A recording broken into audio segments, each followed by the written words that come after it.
Welcome to Real Life Renos, the podcast. I'm your host, Karen Brown, and if we haven't met, I'm an aging in place and accessibility strategist, as well as an educator in all things leading a life that is independent, safe, and dignified. My guest today is Jennifer Robbins, CEO of the Canadian Helen Keller Centre. The Miracle Worker is the story of Helen Keller's journey to adulthood, and while you may have watched that movie at some point in your life, this may be your first real introduction to the deaf-blind community. Stay tuned. You're going to learn a lot. Welcome, Jennifer. I'm so happy to have you here today. Thank you for agreeing to join us on the podcast. Hi, nice to be here. Thank you. Well, you are the CEO of the Canadian Helen Keller Centre, and I'm sure that there is nobody out there who doesn't know who Helen Keller is. If there is that person, they can look her up online because there are resources everywhere. But, you know, her advocacy was strong as an adult, and I think that has remained quite the inspiration for a lot of people, yourself included. Can you tell us a little bit about how this all came about?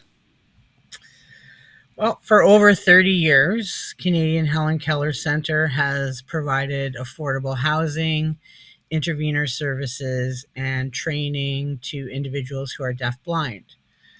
We opened our first affordable housing apartment building, 16 one-bedroom units for people who are deaf-blind in the Willowdale area of Toronto back in 1992. And out of that building, we provided support services to the 16 individuals that lived there, support services called intervener services. In 2001, sometime around then, we commissioned a survey of need to see what else was needed out there in the community for people who are deafblind. And one of the glaring gaps in the community was training for individuals who are deafblind. People needed training in skills of independence. They wanted to live independently, and they wanted to learn the skills to do so. So we opened our training center out of a residential property back in 2001 with a grant from the Ontario Trillium Foundation. It was a 5-year grant to get us started. And then in 2006, we received some funding from the Ministry of Community and Social Services for our training center, as well to provide an outreach program for people who didn't live in the apartment building, and they were looking for intervener services as well. So back then we grew pretty significantly at the time by being able to provide some training out of our residential program to people in Ontario, as well as intervener services to more people, those living out in the community that didn't live in the apartment building. Very ambitious. Can we just pause there for a moment, and could you tell us what intervener services are? Intervener services are basically they're professionally trained individuals who act as the eyes and ears of individuals who are deafblind. So they provide sighted guide, as well as communication supports to individuals who are deafblind to help them access the community. So an intervener might accompany someone to a grocery store or to a doctor's appointment. Is this the sort of thing that we're looking at? Absolutely. The interveners would accompany individuals who are deafblind to doctor's appointments, grocery stores, banking, to do basically anything they want to do out in the community, access social activities and recreational activities. Deafblind people use interveners to go to the YMCA, also to attend meetings and to advocate for themselves, for intervener services, for the deafblind community, and other things. So really, their interveners are their access to the world. Right. Now, in terms of language, I know we're pretty much all familiar with American Sign Language, ASL. There is a new one that has bubbled up to the surface that I was not familiar with until I started researching for this podcast, called protactile ASL. Can you tell us what that is so that people recognize it if they see it taking place out in the public? Protactile is a new form of communication that people are using out in the community. And basically, it's to support the ASL communication. So, for example, if somebody who's deafblind is communicating with an interpreter or an intervener, there might be somebody who is also using touch points on the body to enforce or to reiterate the communication. So you may have a second intervener who is touching the individual on the back, letting them know that people are laughing or people are looking bored or that kind of thing. Or you may be touching or tapping the individual as they're communicating or you're communicating, letting them know that you're following the conversation and that you're smiling, or that, there's different cues that we use in communication, visual cues that might not be picked up with somebody who's deafblind when they're using ASL. So we try to reiterate those visual cues using touch points on the body. Perfect. Thank you. I knew once I understood a little bit about what this new language was, that I had seen it happening in the community. Yeah. But until then, I had no idea. We actually have an individual at CHKC who is being professionally trained in protactile so that he can provide training to our staff, but also to provide training to the community, because it is an up and coming use of communication in the deafblind community. And so it's good to have somebody who's professionally trained who can support that learning for all of us, right, who work in the community. Absolutely. Absolutely. Yeah. Well, now the need for your services and for accommodation has grown so substantially that you have undertaken a mammoth project. Can you tell us a little bit about that? Because I know you're near the end of it, but this has to have occupied your life for a few years. Absolutely. One of the things that we've seen happening at the apartment building was our programs and our need for affordable housing was really growing in the community. We know that people who are deafblind, many live on fixed incomes and have limited resources in terms of income. So the need for affordable housing is huge, and our waiting list was growing.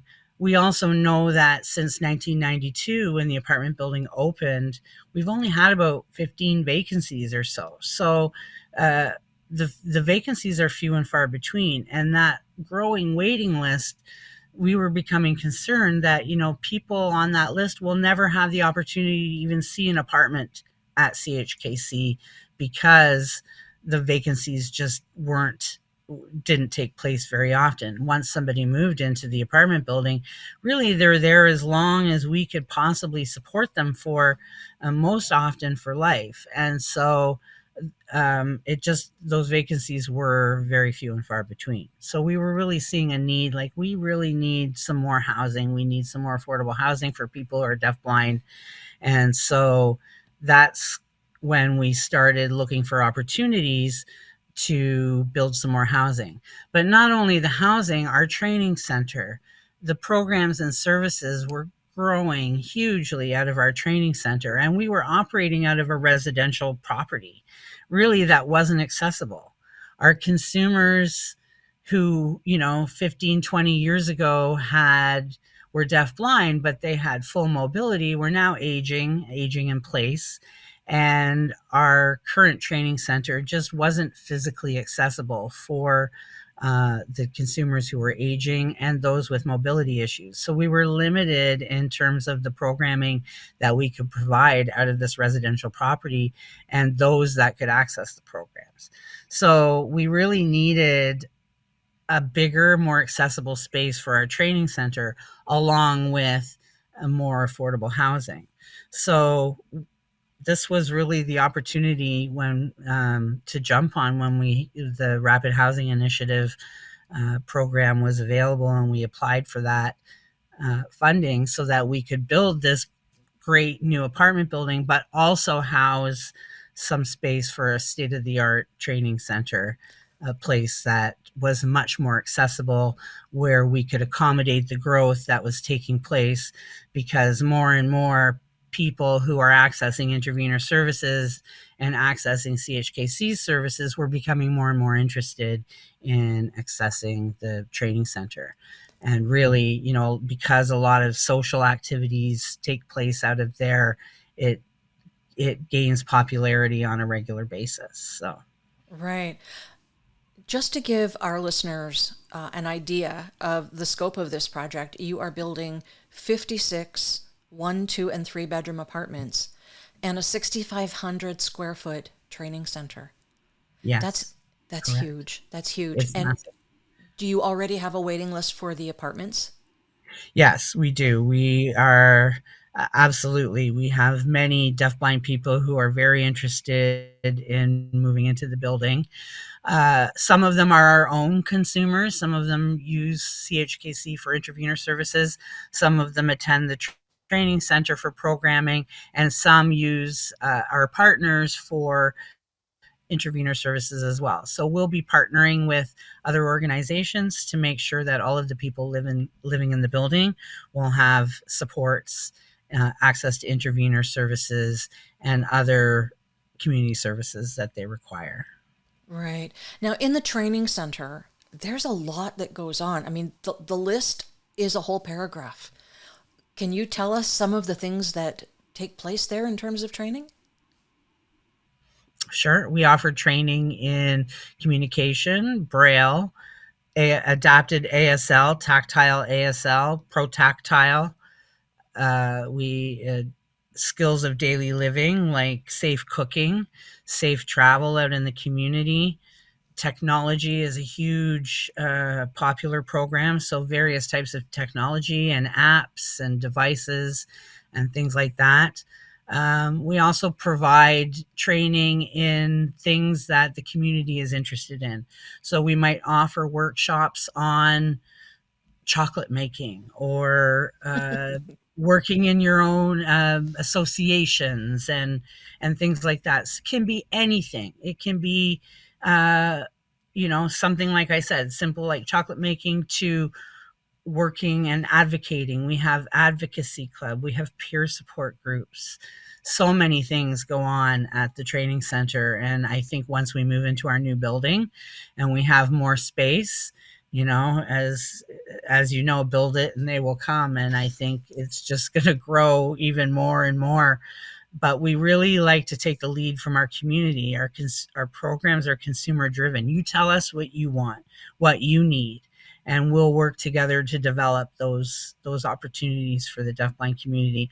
And in some cases, we'll work with deafblind people to develop those programs, and perhaps some of them are the instructors, if that's the case. So, really, we try to tailor our programs and services to what the community is wanting and needing at the time. I can hear in your voice how excited you are about the training. So anybody can go to this, anybody who is within your deafblind community, correct? Correct. You Yes. don't It's have to not live. No. Right. No. Right. Yeah. So we have lots of deafblind consumers right now. Since COVID, it's interesting. We really we learned that we can use technology more to access the world, and so because of COVID, and we've been able to develop some virtual options and some virtual programs. So some people who can't get to the center can still access some of the programs and services virtually. Bingo is one, for example. I can, whenever they're having bingo, there's people online, there's people on site. It's a popular one. We also will have 2 studio transitional units. They're not part of the 56 units. They'll be on the training center floor. And they will be there for a couple of reasons. They'll be there to offer people who want to come from other parts of the province and perhaps even other parts of the country and stay at the training center for some intensive residential training, so they can stay for a couple of weeks and learn a whole bunch of things like technology and orientational mobility and braille all at the same time, and then go back to their home communities. Or they're also there to provide some transitional units or space should we have anyone who's deafblind that's waiting for safe and affordable housing once the building opens. So there will be lots of opportunities for people outside of the GTA and Toronto area to come to the training center for programs and services. What a wonderful opportunity. That's fantastic. Let's dig into the apartments just a little bit. Of the 56, 20% are fully accessible. Correct. And all of them are accessible for deafblind, correct? Correct. Yes. Correct. Right. So you have some very intensive training, or you have a committee that works on what these features ought to be, right? Yes. Can we go over some of those? I mean, flashing fire alerts are things that are pretty standard in commercial buildings these days, and they're everywhere. You use different textures in different rooms, as I understand? Yeah. So, for example, some of the things, we have an accessibility and design committee. So that committee is made up of people who are deafblind, employees of Canadian Helen Keller Centre, a couple of board members, and people with physical disabilities, and as well as the architects. So that committee really did a lot of their work at the beginning of the development of this building in terms of advising and providing input around the accessibility features that we would want in this building. So 20%, you talked about 20% of the apartments will be fully accessible. And what that means is fully accessible for people who have physical disabilities. So we may have people who are deafblind, but also those individuals are in wheelchairs.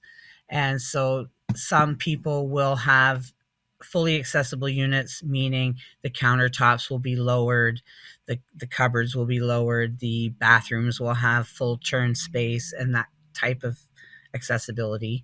And then the other units are accessible for people who are deafblind. So those will have the standard accessibility that we developed as a committee for people who are deafblind in terms of lighting, textured flooring, trailing, contrasting walls and doors, and that type of thing.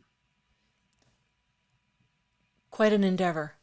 I'm hoping that people who are listening to this who are facing reduction in sight in their own world, I mean, our eyes age right along with us. They can listen to some of the tactics that you're employing and employ those in their own homes.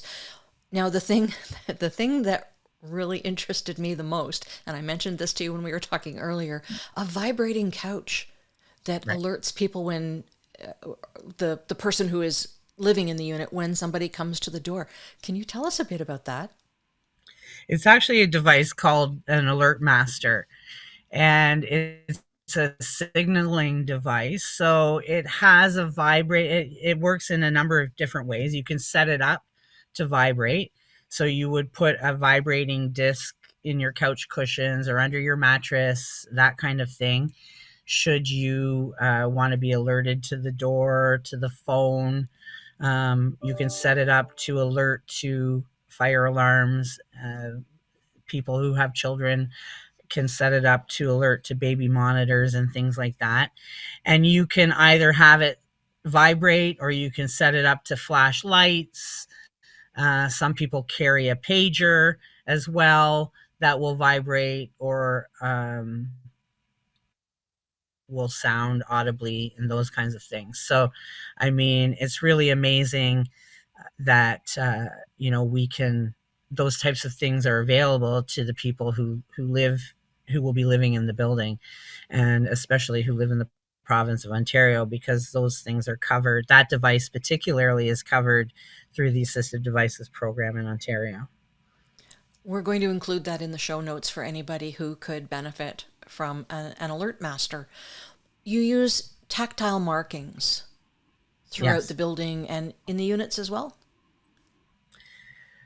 Not necessarily in the units, but certainly throughout the common areas of the building, the corridors. So, for example, the flooring will change will change visually, and will change a tactile change in front of the elevator. So somebody knows now that they're in the elevator. You might see that in the apartments, for example. It might change from the kitchen to the living room flooring, but it wouldn't be as obvious as it will be in the common areas of the building. It really helps with navigation, right? So people navigating throughout the building know, for example, if they're in front of an elevator or if they're in a corridor. And once people are living in their units, they've become fairly familiar and can navigate throughout their units fairly easily. Right. Now, the one thing that is a constant thorn when I deal with clients who need less technology. I mean, I like technology. I like it a lot. It's everywhere, but not everybody appreciates it. And the one thing that is a big thorn is finding a stove or an oven that doesn't have dense layers of push-button digital choices. Have you ever found anything that reduces that or preferably eliminates it altogether? The appliances have been the largest challenge for us as we've gone through this process. When we built our first building in 1992, it was a lot easier because the stoves had coils that were very easy to, somebody who is cooking, you can teach them how to cook on a stove with coils a lot safer. Some of the stoves will have the operation the controls in the front, for example, instead of having to reach over to the back. So it was a lot easier back then. It's a lot more challenging now because, as we love technology, it doesn't always work in our favor. It's not always the best when what we've found with the appliances, for example. All of the stoves now have these flat panels. Try and find a stove with coils. Try and find a stove with panels or controls in the front. Everything is digital. Everything is touch-based and flat.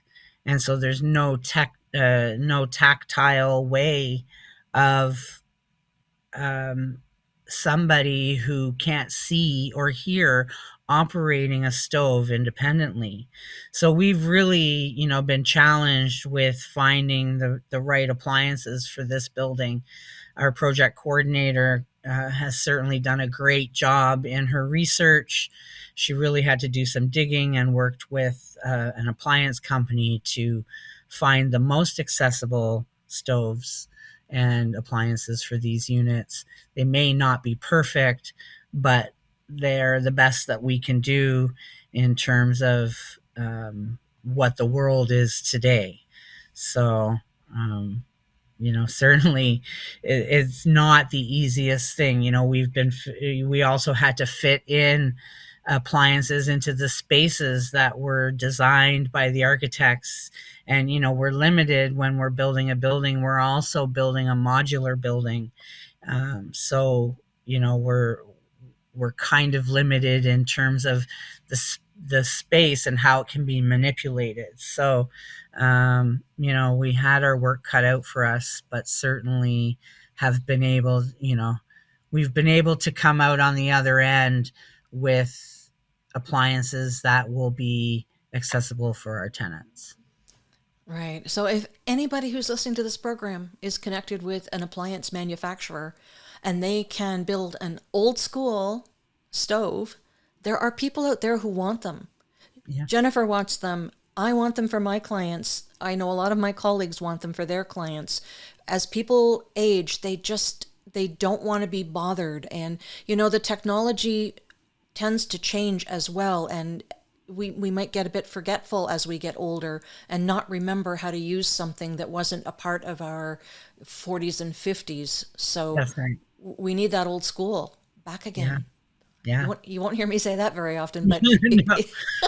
but it's true for a stove. Right. And people, not even just people with disabilities or visually impaired, but seniors, thinking about seniors too, like having to learn all of this technology to operate a stove. And many seniors want to continue to live independently in their own homes too. Right. So, Absolutely. Absolutely. yeah.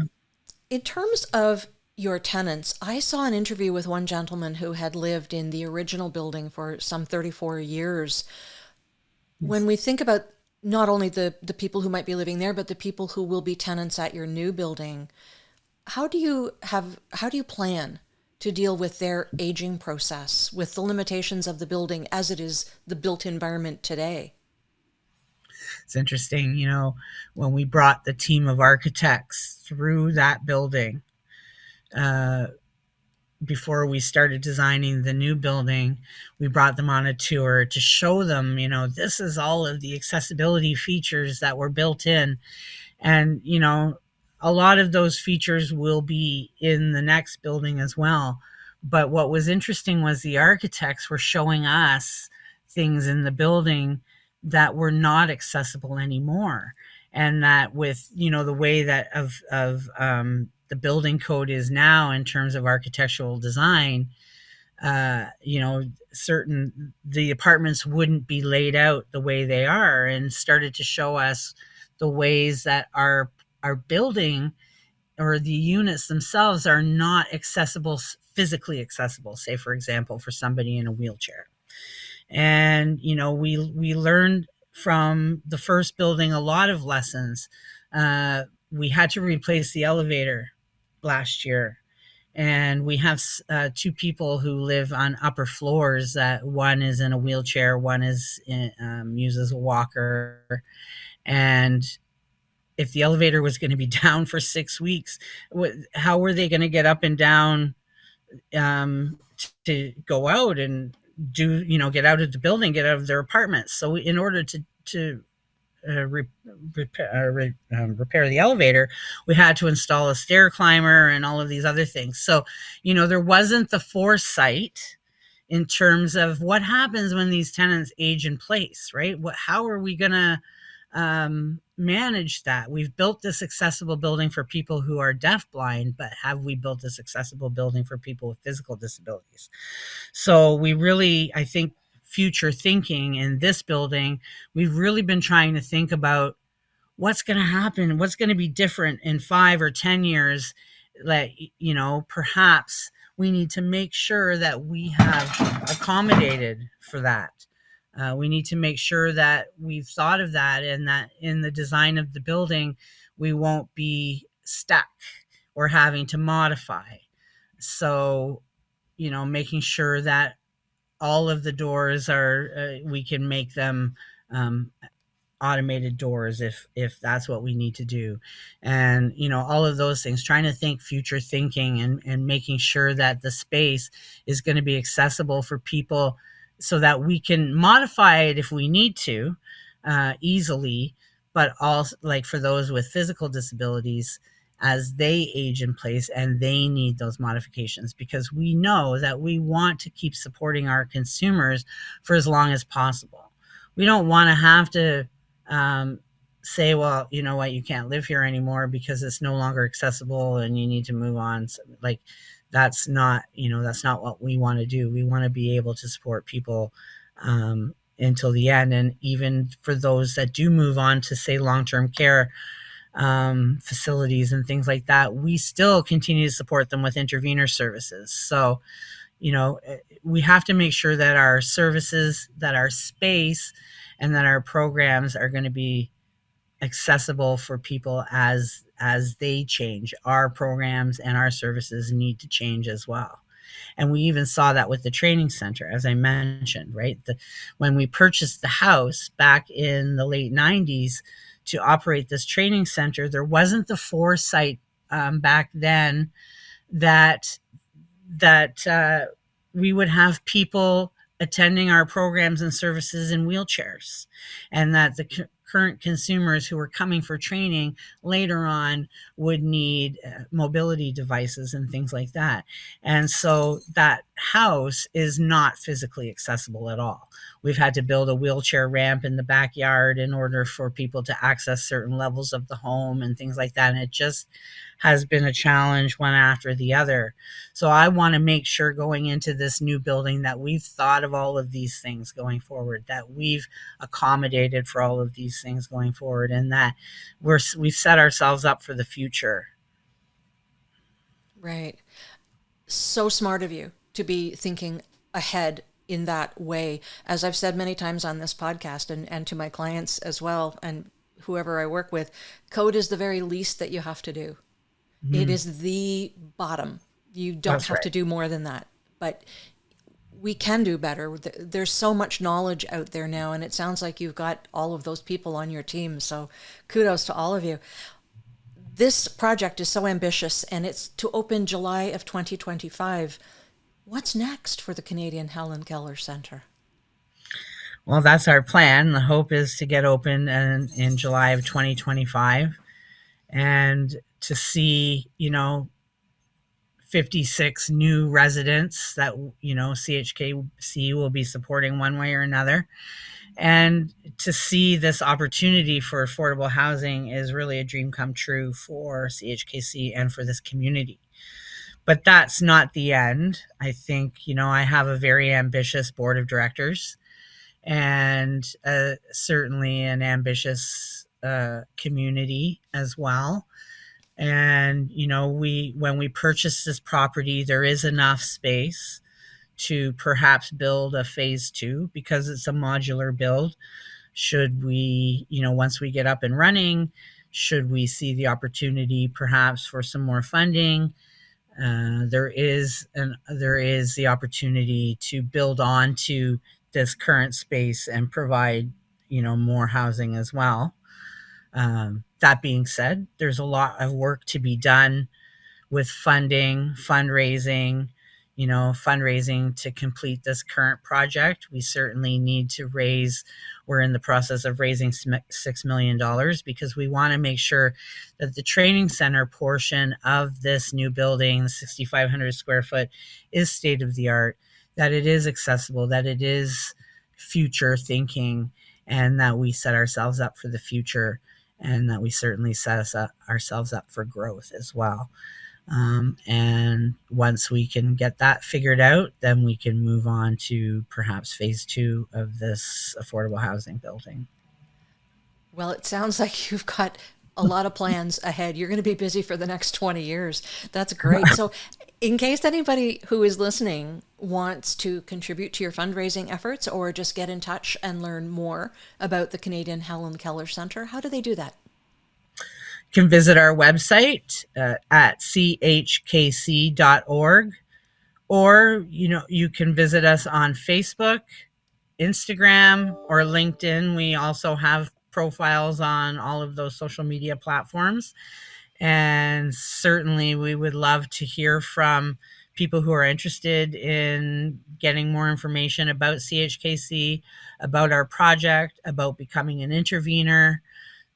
So many things going on in this community right now, and we need funding, but we also need people. We need resources to make this growth happen, and we need people who are interested in the profession of an intervener, so that we can get more people who are trained and out there working on the ground. Well, it sounds like there are lots of opportunities, and it does need to grow. There's no question about that, right? Just before we wrap up, do you have any final words or thoughts that you'd like to leave with us? No, just thank you for this opportunity to talk about CHKC and our new exciting project. I always love the chance to promote CHKC. We're such a great organization. I've worked for CHKC for 28 years, wearing various hats, and ended up in the CEO role. But, we're a passionate group of people, and we really want to build awareness about deafblindness, about the organization, but also about the disability itself. So. Right. Well, thank you very much for sharing some time with us today. I'm most grateful, and I'm sure that our listeners will be grateful to have learned so much about the Canadian Helen Keller Centre. Thanks so much, Karen. Thank you. And to all of our listeners and viewers, thank you very much for joining us. I will look forward to seeing you on our next podcast of Real Life Renos, the podcast.